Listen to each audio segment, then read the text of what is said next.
بسم اللہ الرحمن الرحیم۔ سامعین کرام، آپ سن رہے ہیں اردو کہانی کالی دیوی کا مندر۔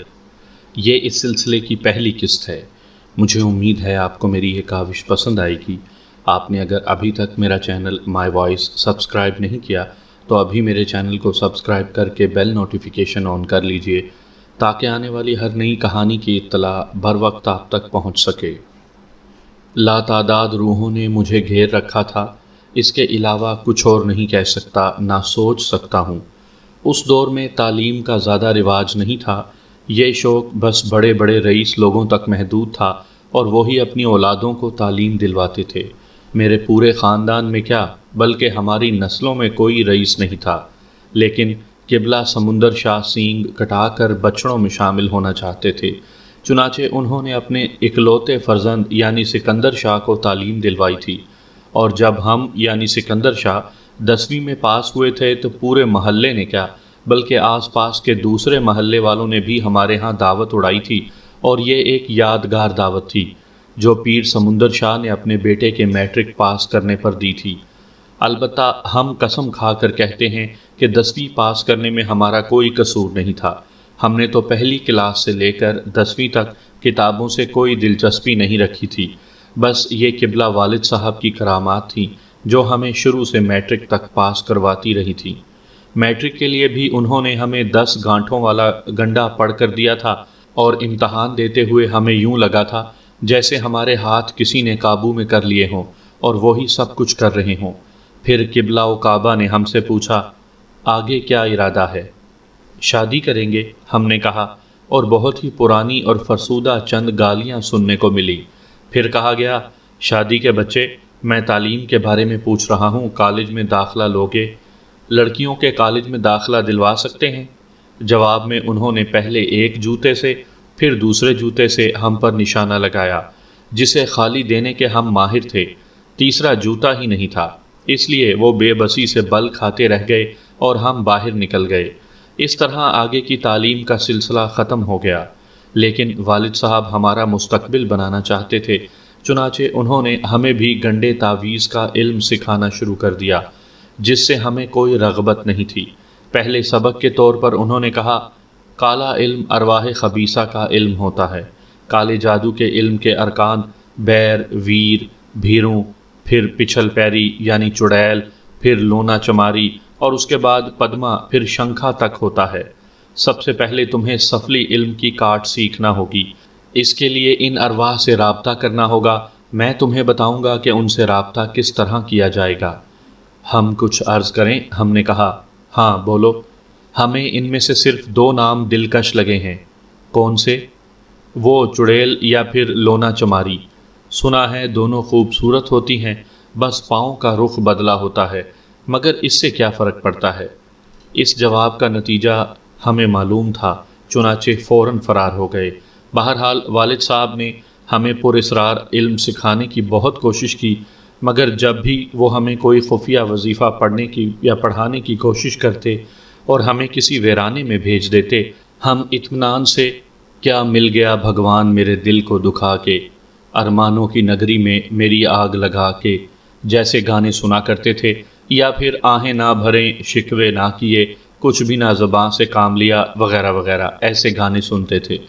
البتہ ایک انوکھا تجربہ ضرور ہوا تھا، پتہ نہیں وہ ارواح خبیثہ ہوا کرتی تھیں یا ارواح رئیسہ۔ فلمی گانوں کی شوقین ضرور ہوتی تھیں، کیونکہ جب بھی ہم یہ گانے لگاتے ہمیں اپنے ارد گرد سرسراہٹیں سنائی دیتی، ایک آدھ یا واہ کی آواز بھی کبھی سنائی دے جاتی۔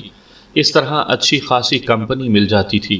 حقیقت یہ ہے کہ وظیفے کے نام کی کوئی چیز تو ہم نے کبھی نہیں کی، لیکن ان ویرانوں کے باسیوں سے اچھی خاصی یاری ہو گئی، اور دلچسپ بات یہ تھی کہ کسی کو ہم سے کوئی اختلاف نہیں تھا، بلکہ وہ سب ہمارے دوست بن گئے تھے۔ ہمیں کسی چیز کی ضرورت ہوتی تو فوراً پوری کر دی جاتی، کہیں کوئی خطرہ ہوتا ہماری مدد کی جاتی۔ مثلاً ایک بار ایک قبرستان میں بیٹھے فلم ناگن کا وہ گانا سن رہے تھے، من ڈولے میرا تن ڈولے، میرے دل کا گیا قرار، کون بجائے بانسریا۔ ڈائریکٹر کوئی 1:45 تھا، کیونکہ بین کو اس نے بانسریا میں بدل دیا تھا۔ بہرحال بین بج رہی تھی کہ کہیں سے کوئی ایک شوقین سانپ نکل آیا اور لگا ہمارے سامنے پھن اٹھا کر جھومنے۔ جان تو نکلنی ہی تھی۔ اس خوفناک کوڑیا کو دیکھ کر لگا کہ بین کی آواز ختم ہوئی تو سانپ ناراض ہو جائے گا اور سرکار ہماری طرف، لیکن اسی وقت کہیں سے ایک اینٹ آئی اور سانپ کے کھلے پھن پر لگی۔ یہ صاف محسوس ہوا کہ کچھ نادیدہ ہاتھوں نے سانپ کو کچل کر پھینک دیا، یا پھر ایک بار ہم نے بادل کا ایک گانا میں راہی بدلنے والا ہوں کوئی کیا جانے متوالا ہوں بج رہا تھا کہ میوزک میں سیٹیوں کی آوازیں شامل ہو گئیں۔ ہم چونک پڑے، لگا جیسے ریکارڈ میں کچھ خرابی ہو گئی ہے، لیکن سیٹیوں کی آوازیں ریکارڈ سے نہیں سنائی دی تھیں، بلکہ کچھ پولیس والے سیٹیاں بجاتے ہوئے ادھر ہی دوڑے چلے آ رہے تھے، لیکن وہ دوسرے نمبر پر تھے۔ پہلے نمبر پر وہ چور تھا جس کے ہاتھ میں ایک گٹھڑی تھی اور وہ اسے بغل میں دبائے بھاگ رہا تھا۔ شاید اس کی نگاہ ہم پر پڑ گئی اور اس نے گٹھڑی سے جان چھڑانے کا فیصلہ کر لیا۔ اس نے گٹھڑی ہمارے اوپر پھینکی اور قبروں کو پھلانگتا ہوا دوڑتا چلا گیا۔ پھر 3 پولیس والے جو بڑی باقاعدگی سے میوزک کے سٹائل میں سیٹیاں بجا رہے تھے، گد گد کر کے دوڑتے ہوئے ہم سے کوئی 2.5 فٹ کے فاصلے سے گزرے، لیکن کسی نے بھی ہمیں نہیں دیکھا اور چور کے پیچھے قبریں پھلانگتے ہوئے دوڑتے چلے گئے۔ ہم حیرت سے ہکا بکا راہیں بدلنے والا سنتے رہے۔ ریکارڈ ختم ہو گیا اور پولیس والے بھی نگاہوں سے اوجھل ہو گئے۔ تب ہمیں ہوش آیا اور ہم نے حیرت سے سوچا کہ آخر ان پولیس والوں نے ہمیں کیوں نہیں دیکھا۔ ویسے یہ بھی سوچا تھا ہم نے کہ اگر وہ ہمیں دیکھ لیتے تو بڑے آرام سے رنگے ہاتھوں پکڑ لیتے۔ بھلا انہیں کیا معلوم کہ ہم چور ہیں یا نہیں؟ گٹھڑی تو ہمارے پاس ہی برآمد ہوتی اور وہ یہ سمجھتے کہ ہم انہیں بے وقوف بنانے کے لیے اس طرح بیٹھ گئے ہیں۔ لیکن انہوں نے ہمیں نہیں دیکھا۔ بعد میں ہم نے گٹھڑی کو دیکھا، اس میں خاصا مال بندھا ہوا تھا، بہت سے نوٹ، کچھ سونے کے زیورات۔ ہماری تو گویا لاٹری نکل آئی۔ اب ظاہر ہے ہم یہ نوٹ اور یہ زیورات لے کر ان کے مالک کا پتہ چلانے کی کوشش کہاں سے کرتے؟ چنانچہ گٹھڑی بغل میں دبا کر خاموشی سے گھر واپس آ گئے۔ بعد میں ہم نے اس دولت کی مالیت کا اندازہ لگایا تو ہمیں پتہ لگا کہ ہم تو اچھے خاصے رئیس بن گئے ہیں۔ بعد تک میں یہ پتہ نہیں چلا سکا کہ یہ مال کس کا تھا، لیکن اب تو ہمارا تھا اور ہم اس کے بارے میں بہت سے منصوبے بنانے لگے تھے۔ پھر گڑبڑ ہو گئی۔ والد صاحب کے بارے میں تو ہمیں پہلے بھی یہی شبہ تھا کہ ڈنڈا پیر ہیں، یعنی بس پیر بنے ہوئے ہیں اور اللہ نے عزت رکھی ہوئی ہے، ورنہ جانتے جونتے کچھ نہیں ہے۔ ایسے ہی تھوڑی سی شد بدھ ہے جس سے کام چلا رہے ہیں۔ 10 میں سے کوئی 2 کو فائدہ ہو ہی جاتا ہوگا، جس کو فائدہ ہو جائے وہی عقیدت مند۔ تو ہوا یوں کہ کوئی انہیں جن اتروانے لے گیا۔ جن کوئی بگڑا ہوا رئیس تھا، والد صاحب کو دیکھ کر بگڑ گیا اور سب سے پہلے تو وہیں اٹھا کر زوردار پٹخنی ایسی دی کہ ریڑھ کی ہڈی کے 2 موہرے ٹوٹ گئے، اور اس کے بعد بات یہیں تک نہ رہی، پورے گھر میں آگ لگا دی۔ ایک ایک چیز جل کر خاکستر ہو گئی، یہاں تک کہ والدہ محترمہ بھی۔ ادھر ہم چونکہ والد صاحب کے پاس ہسپتال میں تھے اس لیے بچ گئے، لیکن والد صاحب کو انہوں نے نہیں چھوڑا۔ ہسپتال ہی میں بری طرح مار لگائی اور والد صاحب ہسپتال ہی میں فوت ہو گئے۔ لیکن ہم دعوے سے کہتے ہیں کہ وہاں پر بھی ہمیں ہماری دوست روحوں نے بچا لیا تھا، ورنہ جن صاحب تو ایسے بگڑے تھے کہ اگر ہماری نسل میں بھی کچھ اور افراد ہوتے تو انہیں بھی ٹھکانے لگا دیتے۔ غرض یہ کہ اب بے گھر اور بے یار ہو گئے تھے اور بقول شخص سے چوکڑی بھول گئے تھے۔ ماں باپ کی موت معمولی نہیں تھی، کافی عرصے تک نہ جانے کیسے کیسے پریشان ہوتے رہے۔ وہ مال جو چور صاحب چھوڑ گئے تھے ہم نے گھر میں نہیں رکھا تھا، بلکہ اسے ایک محفوظ جگہ چھپا دیا تھا۔ جب ہوش و حواس قائم ہوئے تو ہم نے سوچا کہ اب تنہا تو رہ ہی گئے ہیں، نئی زندگی کا آغاز کیا جائے۔ شکل و صورت شاید ہماری بہت اچھی تھی، جسامت بھی ٹھیک ٹھاک تھی، میٹرک بھی پاس کر لیا تھا، چنانچہ اپنے آپ پر بھروسہ کرنے کا فیصلہ کیا۔ مشورہ دینے والا تو کوئی تھا نہیں۔ جہاں تک ہماری عقل کام کرتی تھی، اپنی دوست روحوں کے بارے میں تو ظاہر ہے ہم نے کسی کو دیکھا نہیں تھا، صرف مفروضات تھے جن پر بھروسہ کر لیا تھا، اور بعض اوقات بھروسہ انوکھے کام سر انجام دیتا ہے۔ ہم نے بہرحال اپنے ساز و سامان کو یعنی مال کو بڑی احتیاط کے ساتھ محفوظ کیا اور اس میں سے تھوڑا تھوڑا لے کر خرچ کرنے لگے۔ بس دل میں کوئی امنگ، کوئی احساس نہیں تھا، وقت گزاری ہو رہی تھی۔ حسن پرستی ہماری فطرت کا ایک حصہ تھی، اور جہاں بھی کہیں حسینہ نازک اندام کو دیکھا دھڑام سے پھسل گئے۔ ایک ہی شوق تھا ہمارا، اور وہ تھا حسین چہرے، لیکن بات کنٹرول میں تھی۔ آنکھوں کی حد تک سب کچھ ٹھیک تھا۔ اس سے آگے بڑھنے کی نہ تو ہمت تھی اور نہ سچی بات ہے کہ خواہش۔ اصل میں قدرت کی صنائی کے قائل تھے۔ پھول ڈالیوں پر ہی اچھے لگتے ہیں، ان کا حسن قائم رہتا ہے۔ دیکھو اور نگاہوں کو سیراب کر لو۔ زیادہ سے زیادہ اگر کسی کی مسکراہٹ مل جائے تو سمجھو منافع ہو گیا۔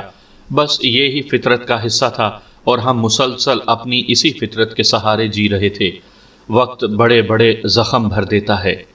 ماں باپ کی یاد تو خیر دل سے کبھی نہیں نکل سکتی، لیکن صبر آ گیا تھا۔ زندگی کے بارے میں سوچا کہ بلا وجہ اپنے آپ کو زندگی کے اس صندوق میں بند نہ کیا جائے جس میں تالا لگتا ہے تو پھر کبھی نہیں کھلتا، یعنی شادی، اور اس کے بعد پھر بچے، پھر ساری زندگی کا رونا پیٹنا۔ آخر ضرورت کیا ہے؟ دنیا بلا وجہ تو اتنی وسیع نہیں، اس دنیا کو کیوں نہ دیکھا جائے؟ چنانچہ جناب ایک فیصلہ کر لیا اور اس کے بعد آوارہ گردی کرنے لگے، کبھی یہاں کبھی وہاں، کبھی کہیں کبھی کہیں۔ اپنی بستی، اپنا علاقہ تو چھوٹ گیا تھا۔ کوئی ایسا مسئلہ نہیں تھا جس کے لیے اپنے آپ کو محدود کرتے، بس دنیا دیکھنے کا شوق تھا۔ البتہ ایک بات فطرت کا حصہ بن چکی تھی، اور وہ تھی پراسرار علوم سے دلچسپی۔ چونکہ خمیر میں انہی علوم سے کمائی ہوئی دولت کا خون دوڑ رہا تھا، باپ کی طرف سے ان علوم میں دلچسپی ورثے میں ملی تھی۔ اب یہ الگ بات ہے کہ بیچارے ابا جان انہی پراسرار علوم کا شکار ہو گئے تھے۔ ہم تو یہی سوچتے ہیں کہ انہیں آتا جاتا کچھ بھی نہیں تھا۔ اگر جن پہلے کبھی اتارا بھی ہوگا تو جن ہی شریف ہوگا، جو ان کی صورت دیکھ کر علاقہ چھوڑ کر چلا گیا ہوگا، ورنہ ان کے اندر کوئی ایسی خاص بات نہیں تھی کہ جن ان سے ڈر جاتا۔ اب انہوں نے سب وہاں 27 سیٹ سمجھ لیے تھے، چنانچہ غلط جن سے ٹکرا گئے تھے۔ خیر ان کی بات تو پرانی ہو گئی، ہم اب اپنی بات کرتے ہیں۔ گھومتے پھرتے رہے اور پھر کالی کے دیس آ گئے، یعنی کلکتہ کالی کے بارے میں سنا تھا کہ کالی کال کو ڈھائے، دشمن کا کلیجہ کاٹ کر لائے، تب سچی کالی کہلائے۔ یہ مقولہ کہیں سے کانوں میں پہنچ چکا تھا، لیکن باقی تفصیل کیا تھی اس بارے میں کچھ معلوم نہیں تھا۔ بہرحال کلکتہ پہنچ گیا۔ ویسے تو دہلی، آگرہ، بنارس اور ایسی بہت سی جگہوں کے بارے میں سن رکھا تھا کہ یہاں کی زندگی بے حد پراسرار ہے، لیکن کالی کے بارے میں ذرا سی دلچسپی تھی، اور میں اسی چکر میں کلکتہ پہنچ گیا تھا۔ وہ جون کی ایک گرم صبح تھی جب میں کلکتہ کے اسٹیشن پر اترا تھا۔ ابھی زیادہ دور نہیں چلا تھا کہ اچانک ہی میں نے ایک حسینہ کو اپنی جانب بڑھتے ہوئے محسوس کیا۔ گہری آبنوسی رنگت، تیکھے نکوش، شربتی آنکھیں، اس کی شخصیت میں ایسی سحر انگیز کشش تھی کہ انسان خود بخود اس کی طرف کھینچا چلا جائے۔ وہ مجھے دیکھ کر مسکرائی تو میرے ہونٹوں پر بھی خود بخود مسکراہٹ پھیل گئی۔ کیسے ہیں آپ؟ ٹھیک ہوں، میرا نام کالی ہے، اس نے کہا، اور میں اچھل پڑا۔ کالی کے دیس میں آیا تھا اور کالی فوراً میرے سامنے آ گئی تھی۔ میں نے اسے حیرت سے دیکھا تو وہ مسکرا کر بولی، ہاں، صورت شکل میں اتنی کالی بھی نہیں، لیکن کالی ہمارے لیے ایک مقدس نام ہے۔ میرے ماں باپ نے میرا نام یہی رکھا ہے۔ آپ شاید کچھ اور سمجھ رہے ہیں۔ نہیں، بالکل نہیں، میں نے جواب دیا۔ میں اس کے حسن کے سحر میں گرفتار ہو چکا تھا۔ یہ بات تو آپ لوگ بھی جانتے ہوں گے کہ کالی ہندوؤں کی وہ دیوی ہے جسے موت اور بربادی کے ساتھ ساتھ ہی مامتا کی علامت بھی سمجھا جاتا ہے۔ لیکن ایک لمحے کو چونکنے کے بعد میں نے فوراً ہی اپنے دل سے سارے خیالات نکال دیے۔ میری سوچ تو اس کے توبہ شکن حسن تک محدود ہو کر رہ گئی تھی۔ میں آپ کی کیا خدمت کر سکتی ہوں؟ اس نے کہا۔ بس آپ نے جس انداز میں مجھ سے ملاقات کی ہے، میں تو اسی پر دنگ رہ گیا ہوں۔ نہیں، حیران ہونے کی ضرورت نہیں، یہ میرا ذریعہ معاش ہے۔ وہ بولی تو میں پھر چونک پڑا۔ میں سمجھا نہیں۔ کلکتہ وہ مقدس مقام ہے جہاں دیویوں دیوتاؤں کا بہت بڑا استھان ہے، اور یہاں آنے والوں کے لیے ایسی ایسی دلچسپ اور دلکش جگہیں موجود ہیں جنہیں دیکھ کر آتما خوش ہو جائے۔ میں آنے والے مہمانوں کو یہاں کی سیر کرواتی ہوں، اور انسان بھی جو بھی کام کرتا ہے اس کے بارے میں اس کا تجربہ کافی ہو جاتا ہے۔ اس بات کا مجھے فوراً اندازہ ہو گیا تھا کہ آپ کلکتہ میں اجنبی ہیں۔ میں نے سوچا کہ کیوں نہ آپ کو کلکتہ کی سیر کروائی جائے۔ معاوضہ بہت کم، آپ یوں سمجھ لیجئے کہ نہ ہونے کے برابر۔ اور کلکتہ کی سیر ہی نہیں، بلکہ کلکتہ کے بارے میں اتنا کچھ بتاؤں گی کہ آپ خوش ہو جائیں گے۔ میں تو آپ کو دیکھ کر ہی خوش ہو گیا ہوں، مس کالی، اور وہ مسکرا دی۔ در حقیقت اس وقت بنگال کا جادو سر چڑھ کر بول رہا تھا۔ میں اس کے حسن کا شکار ہو گیا تھا۔ نارنجی رنگ کی ساڑی، کمر سے نیچے تک جھولتے ہوئے سیاہ بال، موتیوں کی طرح چمکتے ہوئے دانت اور شربتی آنکھیں جن میں عجیب سا نشہ تھا۔ عمر زیادہ سے زیادہ 24 سال ہوگی۔ اس کی جوانی کے خمار اور حسن کے سحر نے ہی مجھے مغلوب کر ڈالا تھا، اور میں اس سے آگے کچھ سوچ ہی نہیں سکا تھا۔ تانگا منگواؤں؟ اس نے کہا، اور میں نے بے خیالی کے انداز میں گردن جھکا دی۔ اس نے ادھر ادھر دیکھا۔ سڑکوں پر انسانی رکشے، سائیکل رکشے اور گھوڑے والے تانگے ادھر سے ادھر آ جا رہے تھے۔ اس نے ایک تانگا روکا اور اس سے بات کرنے لگی۔ پھر اس نے مجھے اشارہ کیا اور میں سب کچھ بھول بھال کر تانگے میں بیٹھ گیا۔ اور یہ ایک سچ ہے، وہ ایک دل فریب مسکراہٹ کے ساتھ بولی، اگر آپ کلکتہ کے قابل دید مقامات دیکھنا چاہتے ہیں تو مجھ سے بہتر گائیڈ آپ کو اور کوئی نہیں مل سکے گا۔ آپ سے بہتر واقعی کوئی نہیں مل سکتا، میں نے کہا۔ تانگے میں بیٹھتے ہی اس نے ان مقامات کے بارے میں بتانا شروع کر دیا جنہیں کوئی بھی سیاح دیکھنے کی خواہش کر سکتا تھا۔ اس کا لہجہ نہایت شیریں اور انداز گفتگو مسحور کن تھا۔ وہ ان مقامات کے بارے میں مجھے تفصیلات بتا رہی تھی۔ پھر اس نے میری شکل دیکھی اور آہستہ سے ہنس پڑی۔ ہنسی کیا تھی، میری زندگی میں ایک طوفان تھا جس کا میں تصور بھی نہیں کر سکتا تھا۔ وہ مجھ سے اس طرح بے تکلف ہو گئی جیسے ہماری برسوں کی شناسائی ہو۔ اب بتائیے آپ مجھ کو کیا دکھا رہی ہیں؟ پہلے یہ بتائیے کہ آپ قیام کہاں کریں گے؟ اس کا بندوبست بھی آپ ہی کو کرنا ہے، میں نے جواب دیا، اور وہ ہنس پڑی۔ یوں لگتا تھا جیسے وہ ہر بات پر ہنستی ہو، یا پھر اسے یہ احساس ہو کہ اس کی ہنسی بہت ہی خوبصورت ہے اور کوئی بھی اس ہنسی کا دیوانہ ہو سکتا ہے۔ پھر اس نے کہا، چلیے ٹھیک ہے، اس کا بندوبست بھی ہو جائے گا۔ اب آپ یہ بتائیے کہ ہم سب سے پہلے کون سی جگہ دیکھیں گے؟ کلکتہ آنے والا ہر شخص سب سے پہلے کالی دیوی کا مندر ہی دیکھنا چاہتا ہے، کیونکہ کلکتہ کی سب سے بڑی روایت یہ ہی رہی ہے۔ ٹھیک ہے، میں بھی یہی چاہتی تھی۔ ویسے بھی وہ مندر دیکھنے کے قابل ہے۔ یہی اچھی بات ہے کہ اس نے مجھ سے میرے مذہب کے بارے میں نہیں پوچھا تھا۔ بہرحال مجھے یوں لگ رہا تھا کہ وہ بھی یہی چاہتی ہو کہ میں کالی کا مندر سب سے پہلے دیکھوں۔ جب میں نے اس خواہش کا اظہار کیا تو کالی کی آنکھوں میں عجیب سی چمک ابھر آئی۔ مندر دنیا کے عجوبوں میں سے ہے۔ ایسا نہ کہیں، عجوبہ ایک الگ چیز ہوتی ہے، وہ تو دیوی کا چمتکار ہے۔ میں نے سن رکھا تھا